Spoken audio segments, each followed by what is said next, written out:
Open natin ang pintuan konti para mamaya magsundo tayo ng mga bata.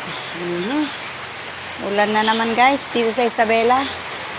Masama na naman ang panahon, no? Ulan-ulan dito.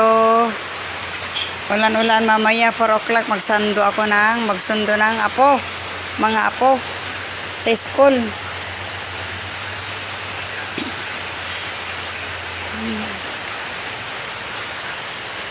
Kahit ulan lang, basta wag lang hangin, wag lang bagyo, kasi kawawa na naman tayo guys. Maraming salamat at andyan kayo palagi. Kaya na guys, bye-bye na. Alis na ako, punta ako sa school, magsundo ng mga apo. Ayan oh, gaganda ng mga halaman kapag naulanan, masaya sila. Ayan, eto na. Ayan.